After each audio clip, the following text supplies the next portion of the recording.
So hi everybody, I'm going to do my presentation in English because that's what we agreed with Jorge. So uh, my thesis project is named Interpretable Deep Embeddings for Single Cell RNA Sequencing Clustering Analysis via Gene Attention. So the agenda is going to be first the introduction, then I'm going to talk about the method that we implement, show you some results that it's divided into quantitative results and then the interpretability results, and finally some conclusions of the work. So first, what is single cell and how this is different from bulk sequencing? So the profiles that gene expression of the cells is performed by high throughput the RNA sequencing. So what we do traditionally is that we have some tissue sample and then we process that sample all together into a bulk. So this is the bulk RNA input. And then what we do is that we measure the average gene expression of desired number of genes in the whole sample. But as you can imagine, here, this sample contains all the information of all the cells that are present in the sample. So the single cell analysis is an analysis in which we can separate different cells individually and then measure the gene expression profiles for each cell. So as you can see here, we are able to extract a gene profile depending of the cell type. And then we can group the different gene expression profiles depending on the cell types that we are like evaluating. So about single cell RNA sequencing, so basically this technology enable us to perform an analysis of gene expression data at a single cell resolution. And this has several impacts for clinics and biology. So the first is that we are able to track cell lineage and recognize the heterogeneity inside complex biological systems. In addition, we can study the interplay between intrinsic cellular process and extrinsic stimulus, for the example where some medications or therapies and how the cells respond to the treatment. And finally, in the clinics, with personally, I found this application one of the most relevant, is that we can study the role of an outlier cell in infection, drug or antibiotic resistance, and even we can study how is the response of cells to treatments in cancer. So this technology has several applications, but this data has a problem, and single cell RNA sequencing data suffers from low capture efficiency, high dropouts. The data is really noisy, and since we are working with different biological data or origins, we have a high variability in the data.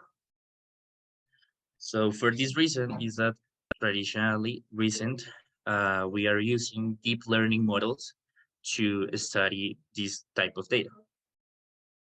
So the objective of this project is the transcriptome-based clustering. So this is the primary analysis that we can do with this type of data.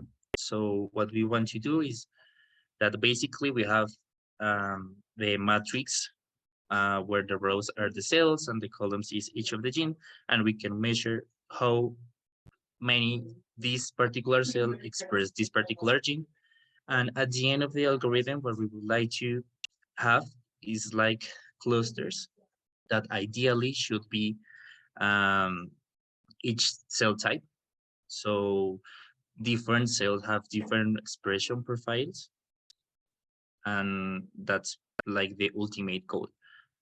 So what we are doing here is that why using deep learning? Well, basically because deep learning offers the opportunity to understand the gene expression data in single cell RNA sequencing, and because since deep learning performs it in a autonomously, it performs a feature engineering. So we let the network learns whatever it learns, but that's important. But as any other deep learning method, there is an issue that these methods are like black box methods. So we have the input, we get the output, but we don't know what happened in between of them. And this is why we want to focus also the work in interpretability and at the end understand why the network respond in that way. So this is the method.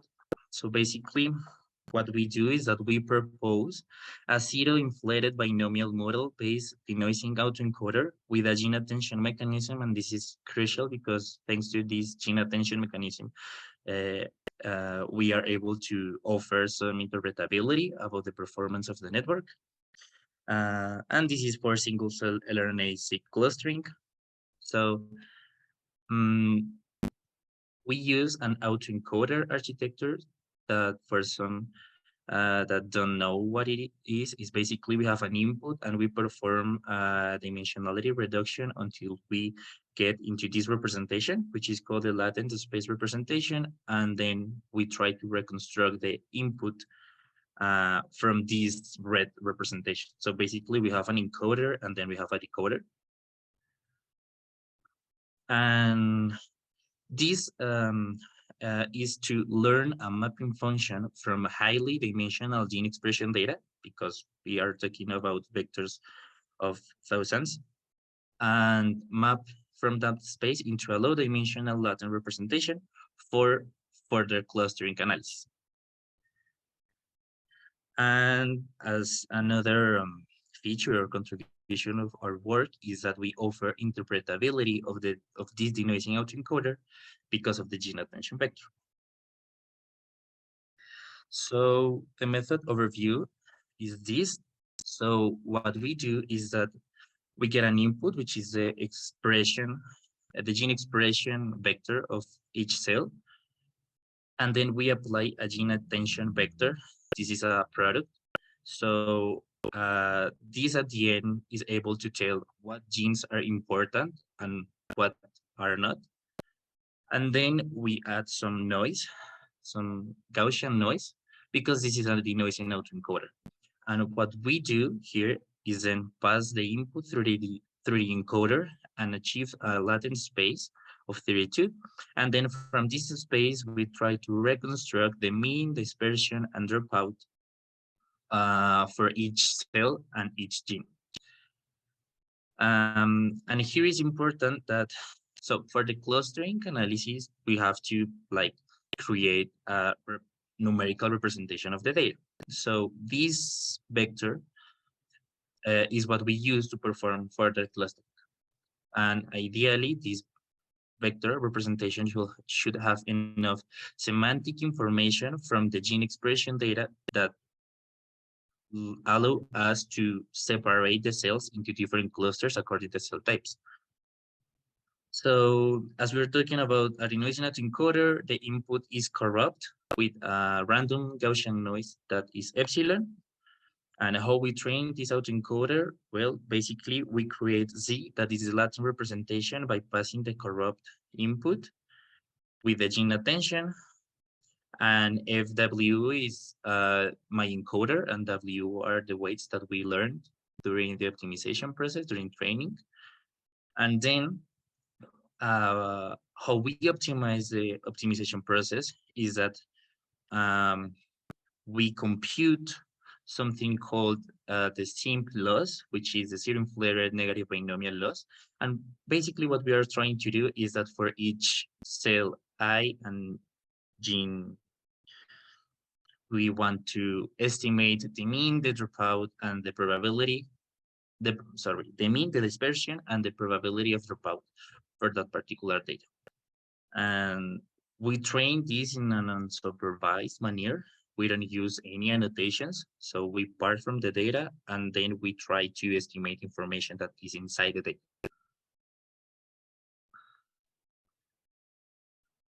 So about the results, we test our method in different data sets that have different technologies, different biological origins. and different dropout percentages. What is interesting here is that, as you see in the first row, our method outperforms the denotation autoencoder with no attention, and also we compare with a non-deep learning method, which is PCA. However, for some of the data sets, for some of the data sets, the PCA wins, which is the case for mouse bladder cells and the case for Shekar mouse retina cells. What is interesting is that despite we do not win in the metrics, we are able to offer something more that previous methods do not, that is the interpretability. And here are the matrix, the confusion matrix. So we can like see that with attention, we are able to correct the clustering or the grouping that we are doing according to the cells types. And now we are going to the interpretability results that I found really interesting. So I'm just going to present the interpretability results for one of the datasets, which is a 10x PBMC dataset. And before presenting interpretability results, it is important to understand the cell types that is in this dataset. So basically, this dataset is from peripheral blood mononuclear cells from a healthy donor. And these cells, which is the PBMC, are the cells that are in our immune system. So basically, we can find monocytes, lymphocytes, T cells, B cells, dendritic cells, but at a high level, all cells that are in our immune systems um, uh, comes from PBMC. Now, what we do is that after training, we take this gene attention vector and we want to see how was the probability distribution of the genes to see if our network is able to learn what genes are important. And this is the probability distribution of their training. And what we see is that this is a left tail probability distribution. So we use, for the interpretability, we use the most relevant genes. So we take the top 100 genes for further analysis, which would be this small part of the probability distribution.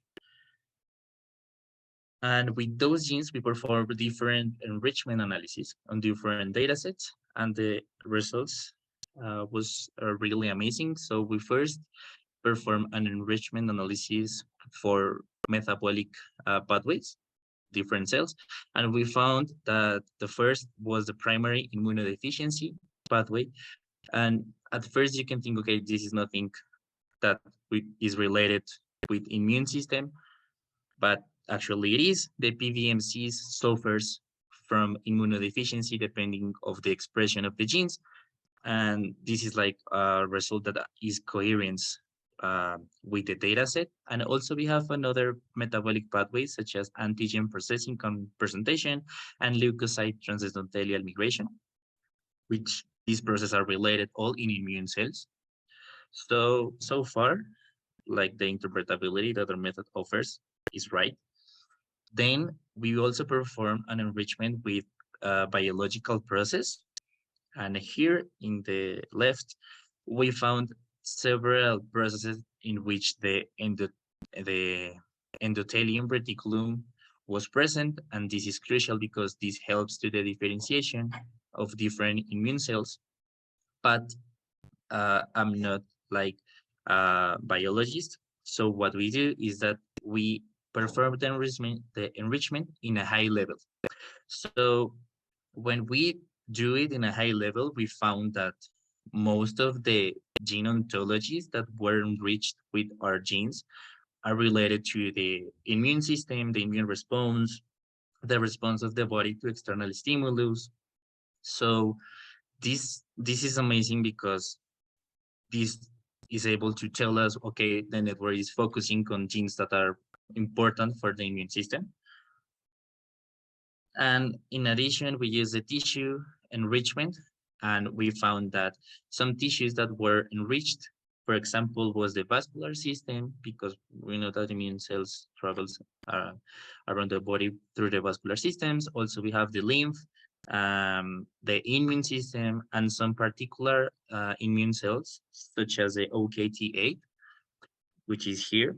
So basically, these analyses tell us, okay, this is a tissues where the genes that you are passing me are most relevant. And all these interpretability results like gives well, helps the scientists to perform the clustering analysis. Okay, so for time, I'm going to pass directly to the conclusions. So as to conclude, we introduced a serum-inflated binomial model-based denoising autoencoder with a gene attention mechanism for clustering analysis in single-cell RNA data. Our attention mechanism offers interpretability to the deep embeddings in the latent space that are learned by our model. And also in the quantitative results, we could see that our method doesn't win in all of the data set, and this is because single-cell RNA data are very complex and very diverse. So it's difficult to establish a general framework for treat all the single-cell RNA data. And as last, that if you want to use this, you must first perform an extensive experimentation to determine which approach is more convenient according to your data. Deep learning, not deep learning, with attention, and with no attention. And also we will release our code here in this GitHub repository for further research and to contribute to the community. Thank you very much. Listo, gracias, Cristian. ¿Alguna pregunta? Entonces yo sí tengo un par. La primera es con respecto a la escalabilidad del análisis que se puede hacer. Entonces, cuando yo hago el análisis como por grupos, pues supongo que tengo un resultado, sobre todo un grupo de células. Pero si quiero tener ese mismo resultado para el grupo de células, pues me tocaría analizar cada una de las células en ese grupo de forma independiente y después unir los resultados.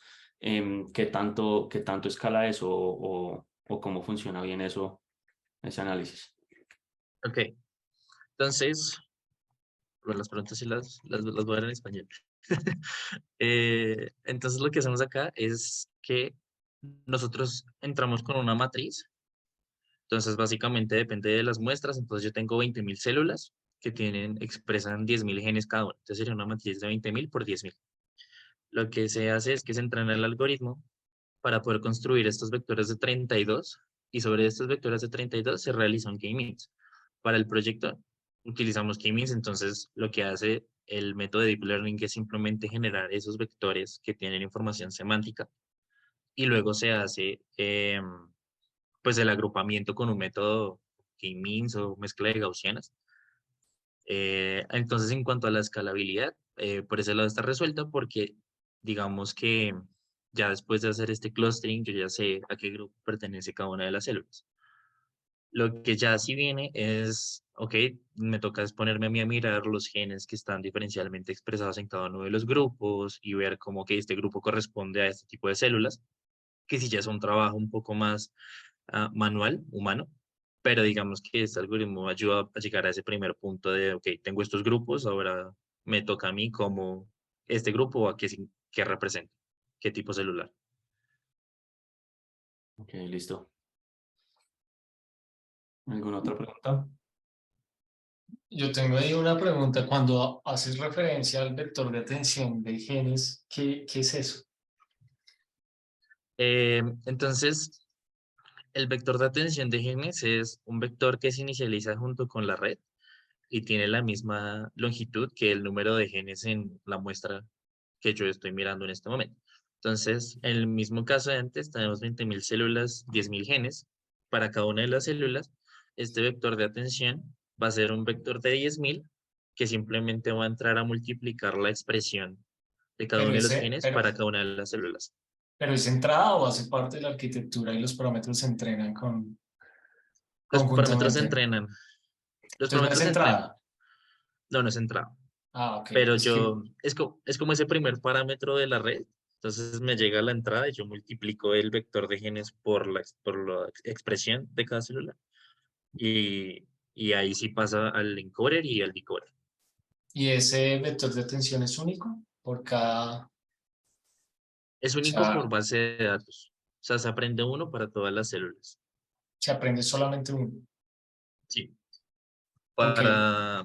Porque lo que se hace en esta área es, yo tengo mis muestras, entonces ahora lo que a mí me interesa es separar como las células que están presentes en esta muestra. Entonces por Bueno, eso se dejó un solo vector. ok. Ok, te pregunto porque, bueno, no sé nada de biología, pero para mejorarlo uno puede hacer un enfoque de multiatención. Entonces valdría la pena si, no sé si valga la pena para el problema, porque realmente no lo desconozco, poner varios vectores de atención en paralelo para el problema. Eh, hicimos el experimento, solo que no lo puse acá, sino que lo que hice fue entonces, no solo está este vector de atención al inicio, sino que hay un vector de atención que multiplica la salida de cada capa lineal del encoder, pero el resultado baja un poco. Y también Mm, intenté mirar la multiatención por transformers, trabajando solo la entrada de una dimensión, pero tampoco funcionaron muy bien. Pero definitivamente es uno de los pasos que hay que estudiar más a futuro, como qué otros mecanismos de atención se le pueden aplicar a estos datos y cómo. bueno, y finalmente, para hacer una comparación justa, términos de complejidad computacional, PCA versus esto. Ok, entonces, listo. Entonces, estos métodos corrían en GPU, entonces, pues, o sea, los gastos computacional dependen mucho de la base de datos, de cuántas células tengamos, de cuánto es el nivel de expresión. Pero entonces, a grandes rasgos, el gasto computacional del método era 3 veces mayor a lo que se hacía con PCA. ¿Solo tres? Pues, o Ok. sea, yo utilizaba un batch size de 256 y lo entrené por 300 épocas.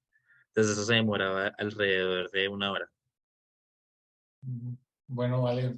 Normalmente PCA es muy eficiente, ¿no? Sí, Entonces, pues y ahí hay un contra adicional y es que el tiempo de entrenamiento de esta arquitectura puede llegar a ser alto. es ¿Listo? mayor, sí, dependiendo Entonces, de las capas. entonces tienes que ponerlo ahí también porque, pues, para ponerlo ahí, entiéndalo de la interpretabilidad, pero aquí te hay una desventaja y es que esa desventaja es el entrenamiento. ¿Mm? Sí, exacto. Ok, voy a añadir ese resultado.